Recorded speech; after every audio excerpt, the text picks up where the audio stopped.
નમસ્કાર વિદ્યાર્થી મિત્રો, હું છું દેવાંગ સર. આજે આપણે આ વિડીયોમાં જોઈશું સ્ટાન્ડર્ડ 10 ચેપ્ટર 8 સૂરજ તો બધે સરખો. આ પાઠના સર્જક છે વિનોદ ભટ્ટ. સર્જક પરિચય મેળવીએ. વિનોદ જસવંતલાલ ભટ્ટ અમદાવાદના વતની છે. મધુર વ્યંગ એમના લખાણોનું પીઠબળ છે. એમણે હાસ્ય સાહિત્યના મોટાભાગના પ્રકારોમાં પ્રદાન કરેલું છે. ઇદમ તૃતીયમ, વિનોદની નજરે, આંખ આડા કાન, હાસ્યોપચાર, ભૂલચૂક લેવી દેવી, વિનોદ ભટ્ટના પ્રેમપત્રો વગેરે હાસ્યરસથી સભર પુસ્તકો તેમણે આપ્યા છે. તેમણે Narmad, Munshi, Jyotindra Dave, Charlie Chaplin, Bernard Shaw, Anton Chekhov વગેરેના ચરિત્રો લખેલા છે. તેમને રણજીતરામ સુવર્ણચંદ્રક પ્રાપ્ત થયેલો છે. હાસ્ય લેખન માટે સાહિત્ય પરિષદનો એવોર્ડ અને ગુજરાત સાહિત્ય અકાદમીના એવોર્ડ પણ તેમને મળ્યા છે. હવે જો આ પાઠનું હેડિંગ, આ પાઠ એક હાસ્ય પાઠ છે, હળવી શૈલી છે એકદમ, અને જે ખાસ કરીને ખાસિયત છે ગુજરાતીઓની, એના ઉપર કટાક્ષ છે. આ લેખ હળવી શૈલીમાં આપણી વિચિત્રતાઓ અને ટેવો વિશે ધ્યાન દોરે છે. માણસ વિખ્યાત જગ્યાએ પ્રવાસ જઈને પણ ત્યાં વાતો તો ખાણીપીણીની જ કરે, જોવાલાયક સ્થળની ખાસિયતની નહીં. એ ટેવ વિશે લેખક કટાક્ષ કરે છે. જેમ સૂરજ બધે જ સરખો હોય, તેમ આવા માણસો માટે બધા સ્થાન સરખા જ હોય છે. સર્વજ્ઞભાઈ નામ પણ જાણે તો ખાણીપીણીનું. એ લેખકનો વ્યંગ માણવો ગમે તેવો છે. વ્યંગાત્મક રીતે રજૂ થયેલ મનુષ્ય સ્વભાવ હાસ્ય નિપજાવે છે, એને મમડાવો એવું ગમે એવું છે. હવે આ પાઠમાં મુખ્ય બે કેરેક્ટર છે. એક છે સર્વજ્ઞભાઈ, એને આપણે એસ તરીકે ઓળખીશું, અને એક છે લેખક પોતે વિનોદ ભટ્ટ. બરાબર. એસ છે સર્વજ્ઞભાઈ, મિત્ર છે એમના, ફ્રેન્ડ, અને વી એટલે લેખક વિનોદ ભટ્ટ પોતે. હવે જો પાઠમાં છે ને મોટાભાગે આપણે ગુજરાતીઓ જે હોય છે એ પ્રવાસ પ્રિય હોય છે. ક્યાંય પણ જાય તેમને પ્રવાસ પહેલા યાદ આવે. નાનું અમથું વેકેશન પડે તો પણ આપણે ફરવા ઉપડી જઈએ છીએ. આબુ અને ઉદયપુરની આપણા માટે નવાઈ નથી. એ તો 1-2 દિવસનું હોય ત્યારે પણ આપણે જતા રહે છે. દિવાળી વેકેશન, ઉનાળુ વેકેશન, કે પછી વિશ્વમાં કોઈ પણ જગ્યાએ ફરવા જવાનું હોય, જે તે દેશના સરકારના ટુરિઝમ ડિપાર્ટમેન્ટના આંકડા એવું કહે છે કે ભારતમાંથી સૌથી વધારે ફરવા આવતા જો કોઈ ટુરિસ્ટ હોય તો તે ગુજરાતીઓ છે. હવે આપણે ગુજરાતીઓ પણ કેવા કે ક્યાંય પણ જઈએ પણ આપણને ખાવા પીવાનું સરખું જોઈએ, અને ખાવાની વસ્તુ પ્રધાન હોય બરાબર છે, પણ ફરવામાં ધ્યાન આપવું પડે. પણ અહીંયા તો લેખકના મિત્ર જરાક જુદી રીતના છે, સર્વજ્ઞભાઈ. એ એમને લેખક સજેશન પૂછે છે કે ભાઈ શું કરવું, ફરવા ક્યાં જવું, ને એ જે જવાબો આપે છે એમાં પ્લેસની વાત તો આવતી જ નથી, માત્ર ને માત્ર ખાણીપીણીની જ વાત આવે છે, અને એમાંથી હાસ્ય નીપજે છે. પાઠ આગળ જોઈએ. હવે જો પહેલા તમે નાના સ્ટાન્ડર્ડમાં હતા ત્યારે કેવું થતું કે દાખલા કે કોઈ ડાયલોગ લખ્યો ને તો એ ડાયલોગ કોણ બોલ્યું, બરાબર, એ લખાઈને આવે. હવે સીધા આવે સેન્ટેન્સ જ આવે. તો આપણે હવે સમજવાનું છે કે આ સેન્ટેન્સ કોણ બોલ્યું. 10મામાં છે એ પ્રમાણે તો સમજી જ શકો એવા છો, છતાં પણ તમને કહીશું, એની ચિંતા ના કરતા. હવે જો આ વખતે રજાઓમાં કઈ તરફ ઉપડવા વિચારો છો બાપુ? બરાબર, સર્વજ્ઞભાઈએ કીધું લેખકને. હજી કંઈ નક્કી નથી કર્યું.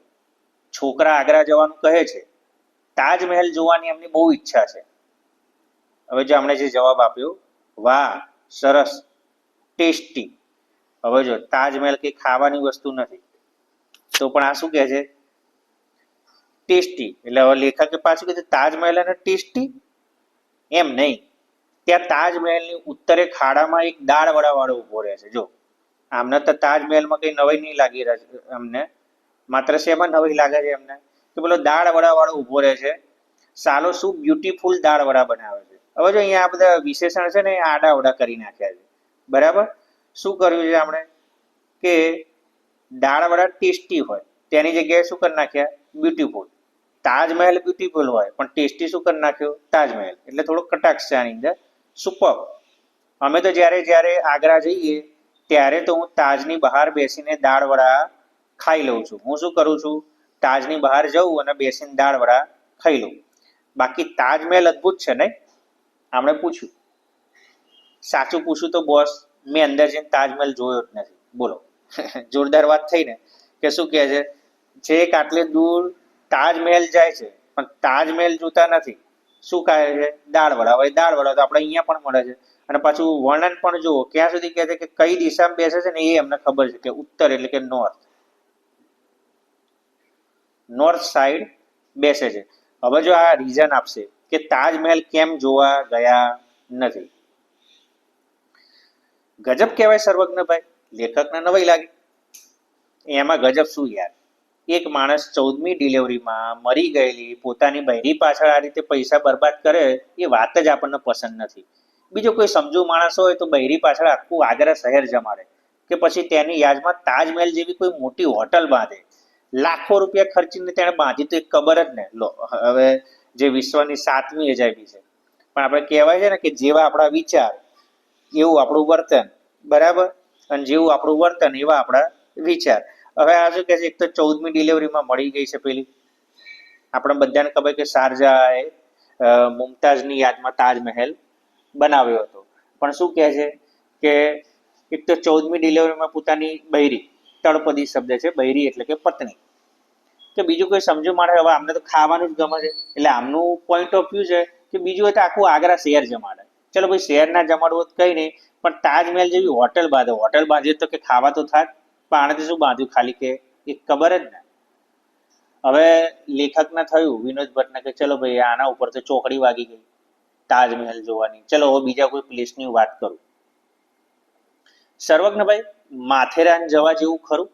માથેરાન મહારાષ્ટ્રમાં આવેલું એક હિલ સ્ટેશન છે.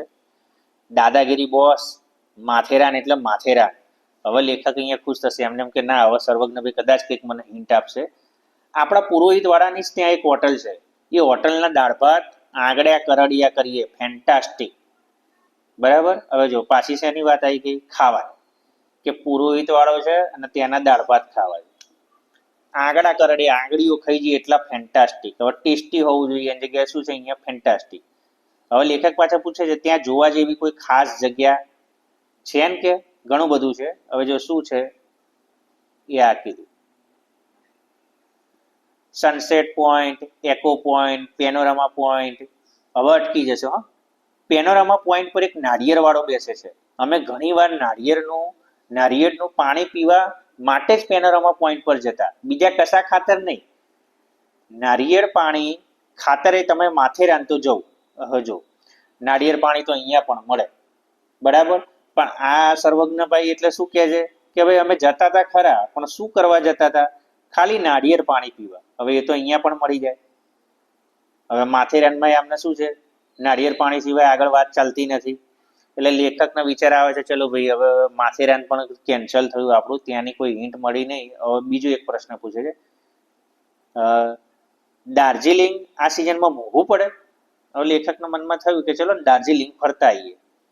હવે જો તરત પેલા કહેશે સહેજ પણ નહીં મોંઘું નહીં શેઠિયા. બરાબર? આ બધા ગુજરાતી લડણના તળપદા શબ્દો છે. શેઠનું, શેઠિયા, આમ એક જાતની બોલચાલની લડણ જેમ અલગ દેખાઈ આવે ને, દાખલા કે સુરતી લહેકો હોય એ અલગ દેખાઈ આવે, ચરોતરનો લહેકો અલગ દેખાઈ આવે, ઉત્તર ગુજરાતનો લહેકો અલગ દેખાઈ આવે, બરાબર? મધ્ય ગુજરાતનો લહેકો અલગ દેખાઈ આવે. એમ એક જાતની લડણ છે વાતચીતની. એક ટન જમવાનું ને સાંજે નાસ્તાથી ચલાવી લેવાનું. ત્યાં દિલ્હી ચાટ સેન્ટરની બાજુમાં એક દહીં વડા વાળો બેસે છે. પઠ્ઠો શું ફક્કડ દહીં વડા બનાવે છે, બસ ખાધા જ કરીએ. હવે જો પાછું દાર્જિલિંગની વાત આવી તો દાર્જિલિંગમાં પણ શું આવી ગયું? ચાટ સેન્ટર. એક દહીં વડા વાળો બેસે છે, ત્યાં મજા આવી જશે ખાવાની, દહીં વડા ખાવાની, બસ ખાધે જ રાખીએ આપણે. કે હવે જો દાર્જિલિંગની વાતમાં પણ પાછી શેની વાતચીત આવી? ખાવા પીવાની.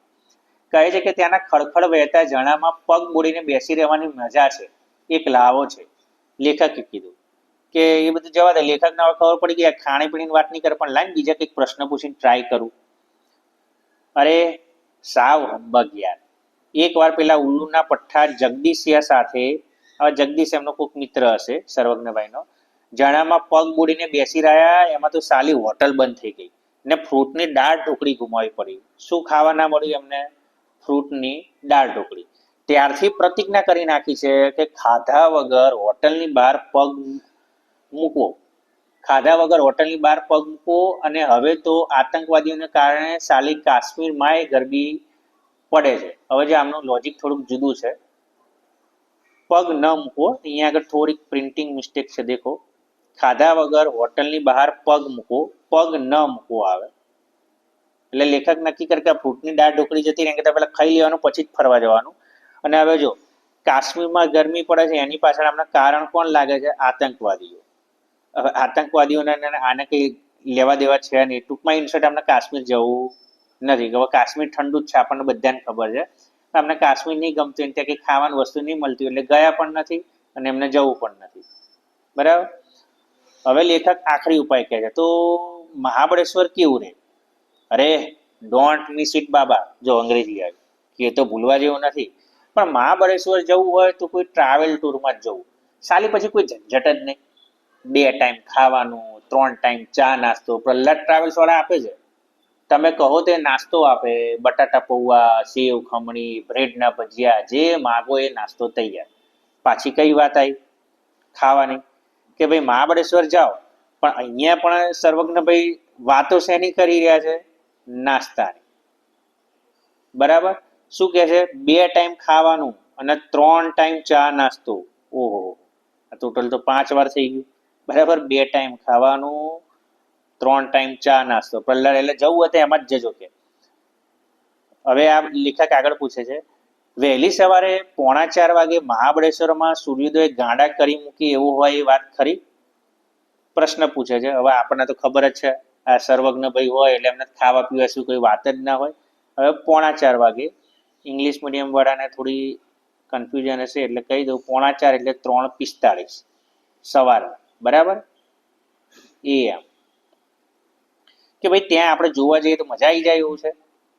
એના માટે થઈને તો આપણે શું કહે છે હવે, પણ એવા ગાણપણમાં ન પડવું મારા ભાઈ. બરાબર. ભાઈની જગ્યાએ ભાઈ. હવે આ તો ગાણપણ કહે છે.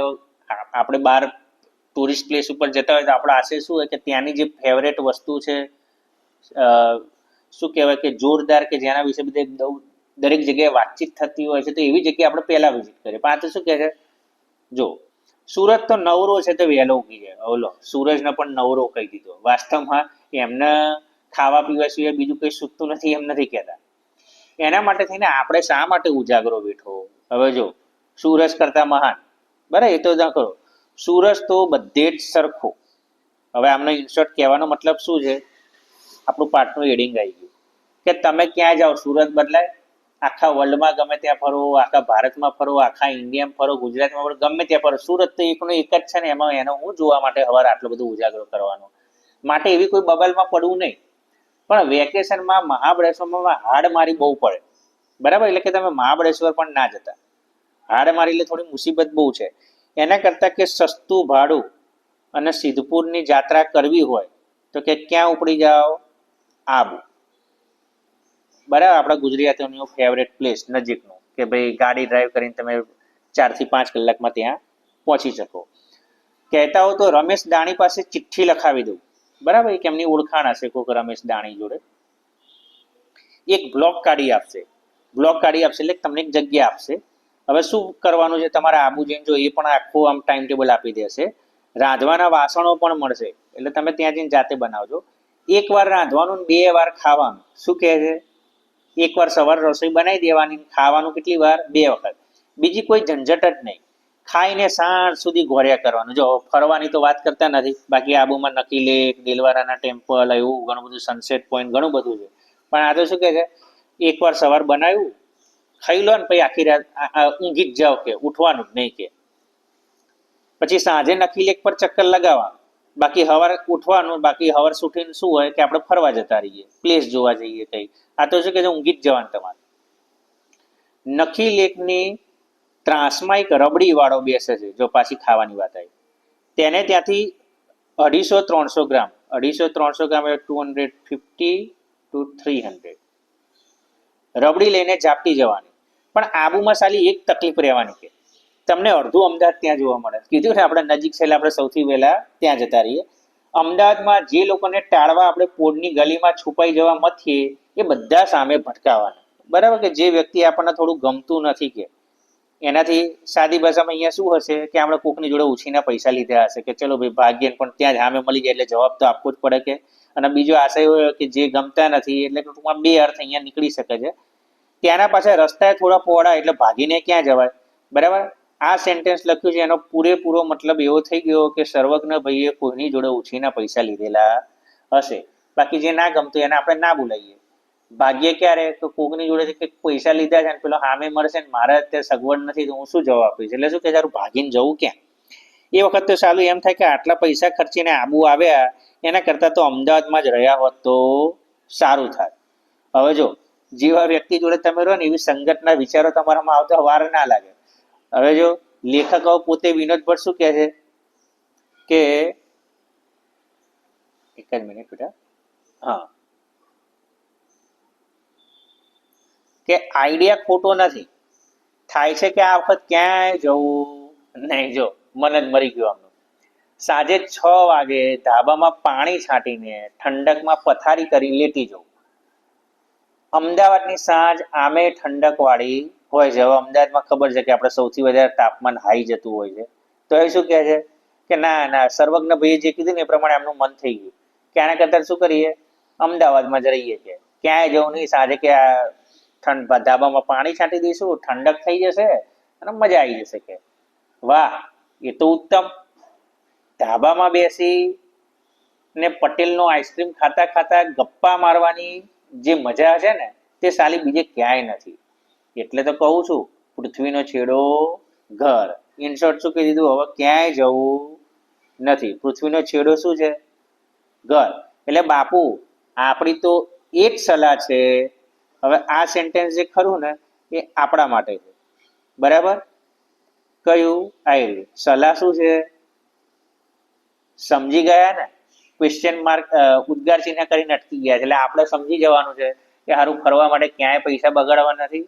એના કરતાં જ્યાં છો અમદાવાદમાં રહો, શાંતિથી આઈસ્ક્રીમ ખાઓ, જલસા કરો.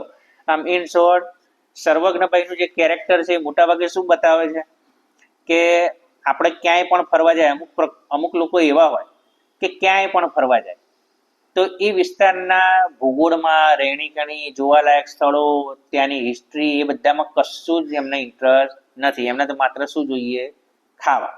ક્લિયર. હવે થોડીક આ પાર્ટની અંદર ઘણા બધા પ્લેસ છે, તો જો તમને યાદ ના રહે તો એના માટે થોડુંક 2-3 તમને એક ઇઝી ટેકનિક શીખવાડું. કે જો સૌથી પહેલા આપણે કોણ છે, તાજમહેલ છે, બરાબર. તાજમહેલ જોવા લેખક ગયા હતા. હવે તાજમહેલમાં એમને શું ખાવા છે, દાળવડા. તો તમારે શું યાદ રાખવાનું, તા અને દા, બરાબર. દાળવડા ખાવા છે. પછી તાજમહેલ પછી વાત શેની કરી આપણે, માથેરાન, બરાબર. તો હવે માથેરાનની અંદર જ્યારે જાય, તાજમહેલની વાત પતી ગઈ, ત્યાં શું ખાવા છે, દાળવડા. ત્યાર પછી માથેરાન એમને જવું છે, ત્યાં શું ખાવું છે એમને, દાળ ભાત. માથેરાનમાં દાળ ભાત. અને બીજું ત્યાં આગળ જોવા જેવી બીજી એક ખાસ જગ્યા છે જ્યાં જઈને નાળિયેર પાણી પીતા હતા, બરાબર. તો ત્યાં આગળ શું પીતા હતા, નાળિયેર પાણી. એટલે દા અને ના યાદ રાખવાનું, બરાબર. હવે દાળવાળા પેલામાં પણ છે પણ એમાં શું છે, તાજમહેલ છે. આની અંદર શું છે, માથેરાન. એટલે માં શોર્ટ ફોર્મ શીખવાડું છું, તમે કઈ પણ રીતે યાદ કરો કે માથેરાન. ત્યાં આગળ એમને શું ખાવા છે, દાળ ભાત ખાવા છે અને નાળિયેર પાણી પીવું છે. ત્યાર પછી આપણે વાત છે ત્રીજું, એક થયું કયું આપણું, એક મિનિટ, એક આપણું તાજમહેલ પતી ગયું, બીજું માથેરાન પતી ગયું, ત્રીજું છે દાર્જિલિંગ.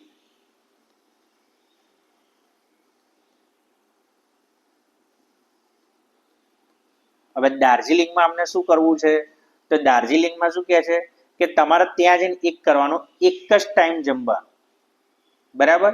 સાંજે નાસ્તાથી ચલાવવાનું. અને ત્યાં દહીં વડા વાળો બેસે છે. કોણ બેસે છે, દહીં વડા વાળો. એટલે આની અંદર તમારે શોર્ટ ફોર્મમાં શું યાદ રાખવાનું કે એક તો દાર્જિલિંગ, બરાબર. ત્યાં બેસે છે દહીં વડા વાળો અને ત્યાં ફ્રૂટની દાળ ઢોકળી પણ ખાવી છે. એટલે દા. આ રીતે યાદ રાખશો તો તમને થોડુંક ઈઝી રહેશે. ચલો હવે દાર્જિલિંગ પણ પતી ગયું. હવે વાત કરે છે મહાબળેશ્વરની. કઈ કરે છે, મહાબળેશ્વર. તો ભાઈ કે આપણે મહાબળેશ્વર જઈએ તો કેવું રહે. હા જો તો શું કહે છે, મહાબળેશ્વર જવું હોય આપણે તો ત્યાં આગળ શું કહેવાનું, એક તો સવાર વહેલા ઉઠવાનું નહીં, બરાબર, કંટાળો ચડી જાય છે. એના કરતાં તમે ક્યાં જતા રહો તો પ્રહલાદ ટ્રાવેલ્સમાં. આપણે જોયું હતું ને 2 ટાઈમ ખાવાનું, 3 ટાઈમ નાસ્તો. નાસ્તાની અંદર આટલી બધી વસ્તુ છે. પછી છેલ્લે પાછી ક્યાં વાત કરી કે હાડમારી બહુ એટલે કે જતા નહીં, છેલ્લે વાત આવી આબુ, બરાબર, આબુ. ત્યાં 250-300 ગ્રામ રબડી ખાવાની, 1 વાર રાંધવાનું અને 2 વાર ખાવાનું. છેલ્લે અંતમાં શું નક્કી થાય છે કે હવે તો ક્યાંય જવું નથી. આમ આની અંદર થોડાક પ્લેસ અને આ રીતે મેં કીધી રીતે તમે યાદ રાખશો તો તમને થોડુંક અઘરું નહીં પડે. તો અહીંયા આગળ આપણો પાઠ પૂરો થાય છે. તો વિડીયો તમને કેવો લાગ્યો એ ચોક્કસ જણાવજો. અને જો વિડીયો તમને ગમ્યો હોય તો આ વિડીયોને તમે લાઈક કરી દેજો, વિડીયોને શેર કરી દેજો અને ચેનલને સબસ્ક્રાઈબ કરી દેજો, જેથી ભવિષ્યમાં પણ તમને આ જ વિડીયોના નોટિફિકેશન મળતા રહે. ધન્યવાદ.